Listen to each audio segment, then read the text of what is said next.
Welcome back to the Deep Dive series, where each and every episode I take a look at a different NFL team and come up with a realistic outcome and prediction for them going into the 2022 NFL season. Remember, each episode's not based on a power ranking, but a draft order, because at the end of this, we're going to be doing a 2023 NFL mock draft. Speaking of the 2023 draft, I'm hopefully wrapping up linebackers this week, and then I start on offensive line, and I'm kind of getting to the end of my summer deep dive into the 2023 draft. So we'll have those prospect rankings out for you probably sometime in July, mid-July. I'm shooting for like 4th of July week, but we'll see if that happens. But today kind of marks the start of actual playoff, like serious playoff contenders, teams that will be vying for that 5th and 7th seed, as we talk about the San Francisco 49ers. And this one might be a bit divisive, but it feels like each and every episode is divisive.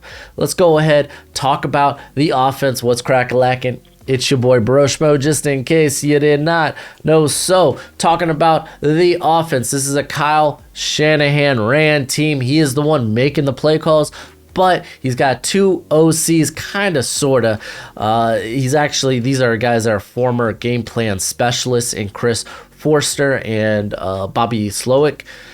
Forster, he's taken over being the run game coordinator after Mike McDaniel left, and now you got Slowick taking over as the passing game coordinator. But for all intents and purposes, this is Kyle Shanahan's team, and we know his scheme. We know it well. It is one that specializes in that outside to wide zones blocking scheme. It makes use of motion. It makes use of the play action. They like to get the ball into the hands of their playmakers fairly quickly and have them make plays. They like making use of the tight ends and running backs in the passing game as well. And honestly, a lot of how this offense will do, I think, does kind of ride on who's under center. So let's take a look at the roster, talking about who's under center. They list Trey Lance as the starter, but I'm telling y'all, if Jimmy G is still on the squad by the beginning of the NFL season, I think he is the starter. Obviously, Trey Lance, he gives you a lot more mobility. You're able to maybe roll him out and maybe throw some bootlegs and such. But you know what you have in Jimmy G. You know what he's going to bring for you. You know what he's done for you the past couple of years.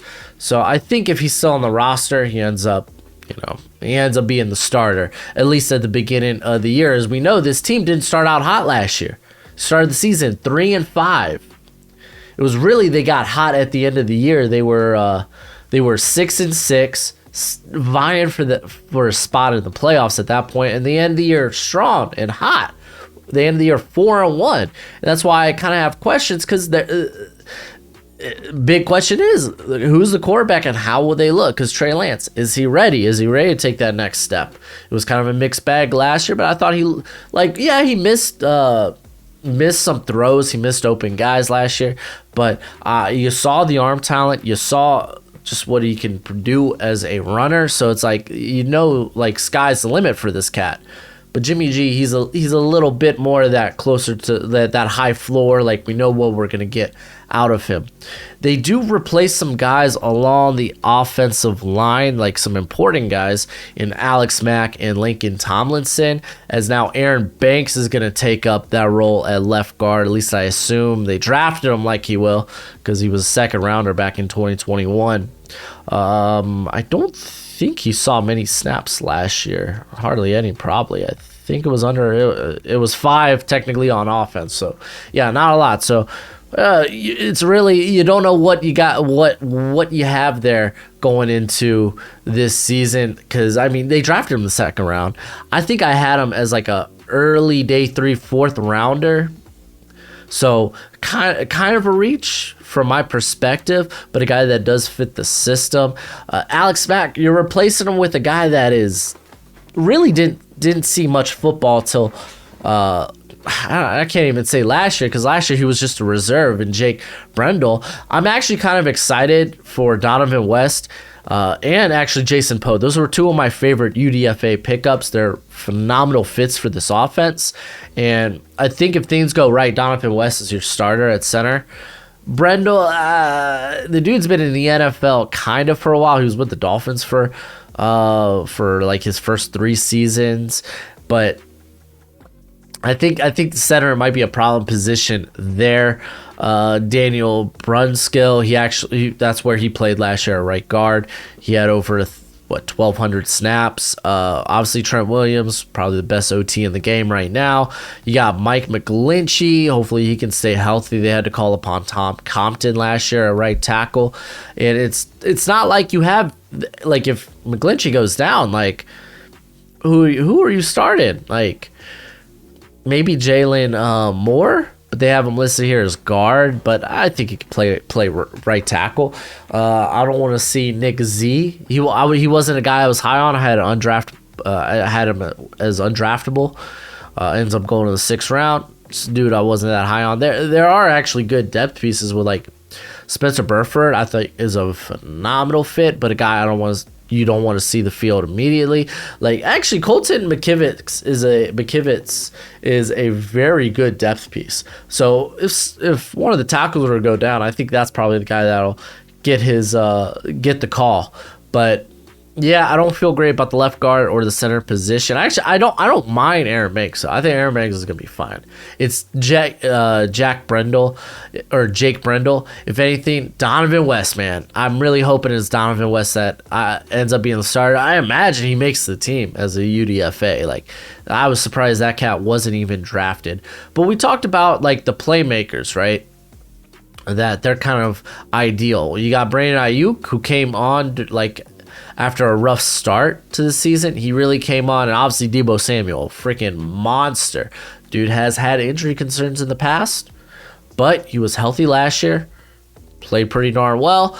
You kind of worry about the contract dispute, but it sounds like it might be a non-issue going into the season. We're just going to assume he's playing there for him. And Juwan Jennings actually played pretty good in a limited role last year for the Niners. They bring in Danny Gray, another guy that was drafted a little bit higher than I would have taken him, because I think the dude's got just bad ball skills. But the dude is speedster. There we go. But so I think he will definitely see some time, some action, but it's mainly going to be Juwan Jennings, Deebo Samuel, and Ayuk. Outside of that, they have nothing at receiver. Like Ray McLeod, that dude's a special teamer. Dude's a return man. Who do they got? Like, they bring in Marcus Johnson, like whatever, Malik Turner, a guy that's been a journeyman at this point. Keyshawn Johnson, former Arizona cat that didn't work out. Where did he come out? Fresno State, right? I think so. I could be wrong about that. They also signed actually Tate Martin, who I think is kind of solid. Former Oklahoma State receiver as a UDFA. He might make the team. I think they probably opt for one of the veterans there. But tight end, man, you got one of the best of the game, George Kittle. Raza Dooley's been pretty good when called upon. Even Charlie Warner is actually probably their best blocking tight end on the team. The dude's pretty darn good in that regard. They bring in Tyler Croft, I think makes the squad. You actually could make a case for Fumagalli, Troy Fumalagi. I don't know. The dude's been often hurt though, so I could see why that could be an issue. But overall, I mean, again, Kittle. It's Kittle, and then Dooley's pretty darn solid in that regard. Obviously, you got Kyle Juszczyk. He gets involved in the passing game as well. Also a very good downhill blocker. In terms of, like, Jeff Wilson is actually pretty darn good in the passing game as well. He's primarily like the receiving back, the guy that they're asking to go out and make plays as a receiver from the backfield. Trying to see, I think Elijah Mitchell was also used in that regard, but Hastings is going to be interesting. Like, do they keep 5 running backs? They could keep 5 running backs, because the thing is, for me, I didn't like the Tyron Davis Price pickup, because that's Trey Sermon. You just spent a 3rd rounder on the same position, to like the same type of running back 2 years in a row. So maybe they're not happy with Sermon. So maybe Sermon's on his way out. I don't know. We'll see. But it was really Hastings and Mitchell were the prime receiving backs, though Wilson has been used a bunch in that regard in years past. Feels like he's been on the squad forever. Well, I guess ever since Raheem Mostert really started getting banged up. But we could go, like, I feel they got good playmakers, right? They got good playmakers. This is a team I think can move the football adequately in terms of the running game. Elijah Mitchell looked really good last year. He did go down to injury. Jeff Wilson looked good when called upon. They do have Hastings there. They have Sermon. You're hoping you get something from your third round pick from 2021, but you have the same guy there in Tyron Davis-Price. So I got some questions. Like, I don't know, dude. One of the, like, you gotta imagine both guys that make the squad. They used high draft picks on them.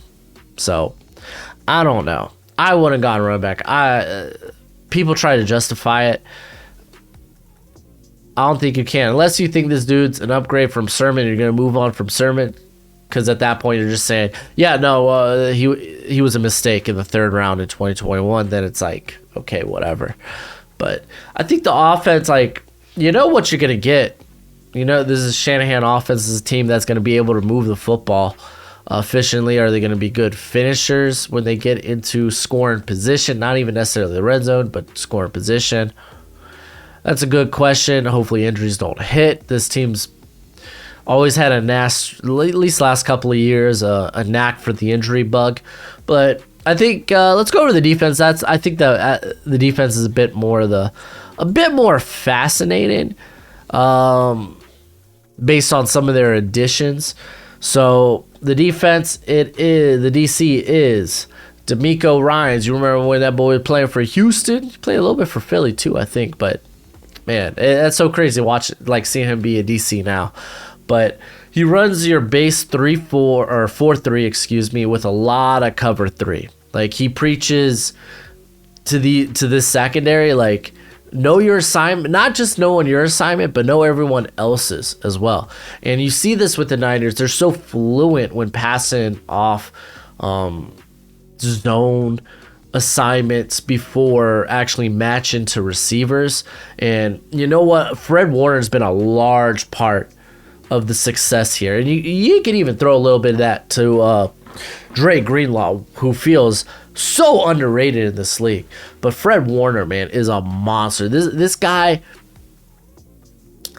is so good in coverage in the middle. Like, he keeps quarterbacks off from, like, the deep to intermediate of the field there in the center, while still being able to make plays underneath. Like, the dude's so good in that regard. Because, like, typically, like, where you'll see the chink in the armor of cover 3 is when you're able to get two guys going down the seams, and Fred Warner helps alleviate a lot of that. Again, Dre Greenlaw, another guy that does play a big part in that. Now, the interesting thing here, the little wrinkle with this defense this season, and I talked with this with Fred Krueger, who, if you don't know him, he's got a YouTube channel, The Krueger Show, and he talks 49ers, he talks everything San Francisco, but he was talking about that this team, I think they want to be able to play more man. They want to be able to play more press. And because that was my question, I was like, why do they bring in Charvarius Ward, who's someone very opposite of what they normally do? Because this is a team that's largely playing zone all the time. But with Ward, he was talking about how just they were playing that. They were basically playing defense. They were playing coverage that they thought their players were capable of. They didn't necessarily have the right guys there in place to basically throw this variety out there. With the addition of Charvarius Ward, who's mainly been this press man guy, you could even say drafting Aubrey Thomas back in 2021 who comes from Michigan, being a press man guy. They add Tyreek Castro Fields, who has that capability as well. So yeah, them being able to like do that this season, just to kind of be able to switch things up, it's kind of lit. Kind of lit. I like it. So that's something I'm intrigued and interested to see this year. But oh man, my allergies are killing me. So that'll be interesting to watch. Not to say that's something that they will do, but just something I'm kind of curious to see. So I guess, see and we'll find out. But talking about this team in terms of pressure, they typically rely on their front four to get pressure. They had the fourth lowest blitz rate in the NFL. They were 19th in pressure rate, but admittedly, the Niners team was a lot hotter down the stretch when it came to pressure. And this team, they want to create coverage sacks. They want their coverage to be so stingy that the pass rush gets home. They don't have to call a lot of blitzes. To be fair, they have many very good pass rushers in tow with Nick Bosa, who's a freaking phenomenal. And they also have Eric Armstead, who's been very good in his own right. So let's start there. Let's start with the defensive line, as Eric Armstead, a guy that can play on the outside, that also plays interior. Samson Ebukam played phenomenal last year for this squad. They actually draft Drake Jackson, who I think allows them to move on from D Ford. So Drake Jackson, phenomenal pickup. That was actually my favorite pick of their whole draft. They also have Charles Minihu, who's also a guy that can play on the outside and kick inside, very similar to Eric Armstead in that regard. They had Kamoko Ture, former Indianapolis Colt, who really shined, but injuries kind of derailed his breakout, his come up. So very good addition there. Bringing Jordan Willis, be interested to see if he makes the team. How deep do they want to go with this defensive line? On the interior, they have actually like Maurice Hurst, man. I hope that cat sees more snaps this year. He's just good in general. Kerry Hyder, another cat that's actually capable of play on the outside and the inside. Hassan Ridgeway is more of this run stuffer. We've seen Kevin Givens be involved a lot in the past. Javon Kinlaw, you're hoping he comes out. He had injury last year. He drafted Kalal Davis. I won't be surprised if he doesn't make the roster. Just kind of this big nose tackle type not really big nose tackle type, but that's kind of the role he played there at Central Florida. But this is a very good defensive line. I think this team, they don't need assistance to get pressure by themselves. But let's talk about the secondary a little bit. It's like, will they be stingy? Because they did face the injury bug. Unfortunately, they got Jason Verrett, who, when on the field, this guy's freaking phenomenal. That's the problem. When on the field, he just can't stay healthy. But Emmanuel Mosley, he's been very reliable for them. Aubrey Thomas, he had he shined a little bit last year. They add Charvarius Ward, who I'm a huge fan of. Even Diamador Lenoir in his rookie season, he shined a little bit. So they actually got a lot of depth. Talking about Tariq Cohen. The interesting aspect, they list Samuel Womack, a guy they drafted in the 5th round, which I was surprised that Womack actually got drafted out over Castro Fields. But Womack, he is this more off coverage guy. If anything, I don't know why they list him at nickel. He is not that good of a run defender. But I'm interested to see if they maybe play him at safety. So he's another cat to kind of be aware of. They bring back Darqueze Dennard, who actually played all right for them in a very short stint last year. They're in the slot, so like they got a lot of options. I think if he makes the team, Quantrez Knight, former UCLA, I guess you would say secondary member. He mainly played in the slot. I think he probably is another guy that could probably play in the slot there. They have solid guys there playing at safety. Jimmy Ward has been very good the past few years. You got Hufanga, who actually played pretty darn well in a more of a box role last season. Moore and Odom, that's fine depth there. Those are two very good depth options. As a UDFA, they bring in Leon O'Neal, who might be one of the hardest hidden safeties from this past draft class. Problem is, his missed tackle rate's through the roof, but I love the aggression he plays with. So a guy I really hope makes a roster. And actually, Tyler Hawkins, I believe this is in San Diego State, former corner, but he's slow as Manassas. Doesn't surprise that they move him to safety. So like, they got a lot of guys, like quality guys. If anything, that's what you want in the secondary. Like, you can't just have one stud in the secondary and think you're fine. Like, you want your secondary to be deep. Depth means so much more than just having one star player when it comes to the secondary. Like, you could maybe get by with that on pass rush, but when it comes to secondary, you need a variety of guys that can do their job exceptionally well. So, and I think they have that. Again, Fred Warner, Drake Greenlaw. I think that's probably the most underrated linebacker duo probably in the NFL. I'm big fans of those guys. Aziz Al-Sher is a cat that's actually pretty good as a backup, pretty good at a reserve role. Had to play a little bit last year, and I thought he did pretty well. But really nothing to speak of. Really, Oren Burks, journeyman at best. They really got nothing else going at linebacker. We could maybe talk a little bit about the UDFAs, but I don't know if those guys even make the squad. Like, probably if one guy's gonna make it, this is the one dude I'm most familiar with out of those three UDFAs, is Marcel, McCray Ball. He didn't used to have McCrary? He didn't used to have that. He used to just have the ball. I don't know when he added that, but he's a former Indiana safety, mainly a box guy for Indiana, and it makes all the sense in the world that he moved to linebacker. He was this jumbo safety, if you will.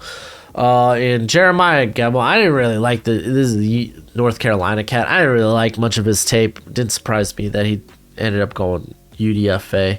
Kind of is what it is.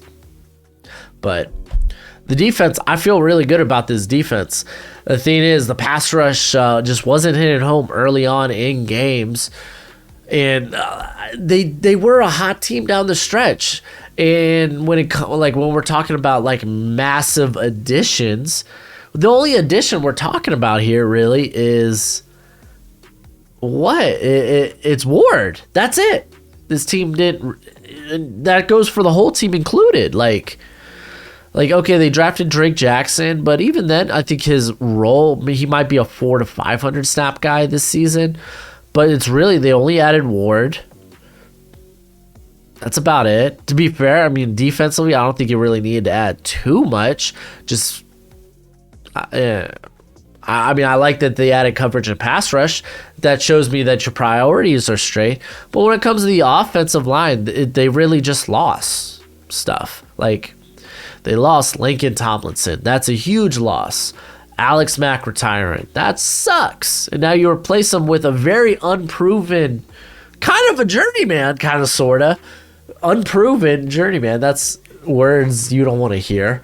You will have the Debo cloud hanging over you. We'll see if that's resolved, but they didn't add much. Like, their biggest addition is what? A running back in the third? Danny Gray in the third? Like, I ain't that impressed. Like, I didn't even mention my boy Brock Purdy. Yo, he better... Okay, if they keep three quarterbacks, Nate Sudfeld, get out of here, dude. Keep my boy, Mr. Irrelevant himself, Brock Purdy. But let's go ahead and talk about my projected starters. When I do projected starters, it's based on snaps. Who's going to see the most playing time, and not necessarily who are going to be your starters in your base formations. I care about who's going to be on the field majority of the time. So let's start with that. And like I said, I think Jimmy G, if healthy, will be the quarterback. I really do. If healthy and is not traded and still on the team. Elijah Mitchell, I got being the starter at running back, but we know that they're going to go with a plethora of different guys. Then I got Deebo Samuel, Brandon Ayuk, and Jawan Jennings. George Kittle there at tight end. Trent Williams, Aaron Banks. I may be hoping Donovan West starts at center, but they might just lean on a more veteran guy in Brendel. You got Brunskill and McGlinchey there at right tackle going to the defense. I got Nick Bosa, Samson, Ebukam, and then Eric Armstead, who, again, is going to play a little bit on the outside and a lot on the inside. Javon Kinlaw, as long as he can stay healthy. One of the best linebacker duos in the NFL in Warner and Greenlaw. And then I got Ward, Mosley, and Denard. Again, Denard playing the slot role. I think we will see not just Mosley and Ward, but I think we will also see like Aubrey Thomas is going to be involved there. So he's going to have a high snap total. But I figure if we're talking about starters on the outside, those are probably the two guys. Ward and then Hufanga there at safety. Let's go ahead and do my prediction. My prediction for the San Francisco 49ers is 7-10. Yes, this is a floor. I think this is probably where this team finishes. Again, projected if they're healthy, this is probably the lowest win total they finish with. When you're doing projections, you're going to have teams. Some teams, like when you're doing projections for the whole NFL, you're going to have some teams hitting their floor, some hitting their ceiling. In this case, I have San Francisco hitting their floor. Again, there's questions on offense. They really made no big additions, and they lost two very good players on that offensive line. Is Jimmy G the quarterback, or is it going to be Trey Lance? There's questions there. This team started out the year very poorly, dig themselves into a hole, started at 3-5, and had to finish strong. Can you really rely on this team to finish strong, especially if they deal with injuries? There's questions like that I have. So having them going 7-10, again, I think this is a team that can easily win, that goes 7-3 7-3, 10-7 like they did last season. But I have it going vice versa this year. Again, this is me projecting the floor. Let's go ahead and take a look at the schedule. A lot of people are going to be mad that I have the Bears beating the Niners, but again, the Niners were bad last year to start the season, so I'm thinking maybe that trend follows. Then I got the beat of the Seahawks, losing to the Denver Broncos. That's a team I'm particularly high on. If you haven't checked out, I was on Raiders wasted just a couple Monday. I think it was Monday. Yes, it was Monday. I was on his podcast, his YouTube channel, talking just the whole AFC West and how just close I think that team is. But if you saw that, you know that I'm actually pretty high on Denver this year. I got y'all beating LA, the Rams, that is, since it's a home game. I got the Panthers beating y'all, but y'all don't like that. But we're still in that first 8 games, so. What do I have y'all going in the first 8 games? Because it's right before the bye.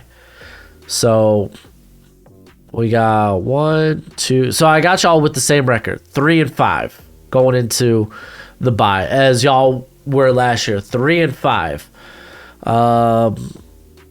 Honestly, this might be a game I'd be willing to change.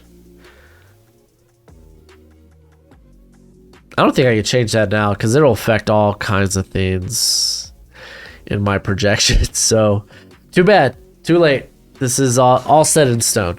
But coming out the bye, I could see Niners winning that game. I got y'all going 50-50 with the Cardinals. I have y'all's division record being 3-3. Beating the Saints, beating the Dolphins. So, hey, don't say that I gave y'all bad losses. I'm giving y'all some good wins right there, too. Lose to the Bucks. Did I have y'all lose both games to Seattle, or did I had y'all lose both games to the Rams? No way. That ain't it. No, I didn't do that. Did I do that? No, okay. Did I have y'all lose a game to the Seahawks? No. Did I have y'all lose both games to the Cardinals? Ew, I did. I mean, okay, to be fair, alright, so you're facing the Cardinals when they're going to have D-Hop. You don't get one game against the Cardinals where they're without D-Hop. Facts. Also facts, the Cardinals are not that good of a team down the stretch. They always seem to do poor at the end of the year. So this very well could be a win. If that's the case, I'd be willing to give y'all the Chargers and the Cardinals. Would put y'all at 9-8. Which I think was one of the other projections I had when I do a couple of projections to try to really get an idea of where do I think these teams' ceilings and floors are. So I know in one of my projections I had y'all at 9-8. So that actually puts y'all in the playoffs. But y'all do miss the playoffs by what? By literally one game in the NFC. So yeah, I know a lot of Niner fans won't like this. Oh, everyone always doubts us, blah blah blah blah blah blah. But it's like, okay, I don't know. What can I say, man? This is I had y'all going 9-8 in one of my other projections. I can definitely see it going both ways, but like in this instance, I got y'all at 7-10. Let's put the over and under probably at 7.5. I bet you Vegas's over and under is probably 8.5. That probably sounds a bit more right. Though I think I might be willing to take the under there. Niners win total over and under.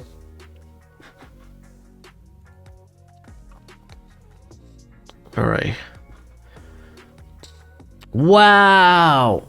They got the Niner win total at 9.5. I ain't gonna front. I'm taking the under there. I'm taking the under. Wow. That's interesting. That is interesting. 9.5. So Vegas is high on y'all guys. Higher than me, I guess. But yeah, I guess that's it for the video. Let me know what you think in the comments section below. I always look forward to seeing what y'all have to say, because obviously this could go in a lot of different ways, and you're just really seeing one way that I went with it. So as always, until next time, you be easy, my friends. Later.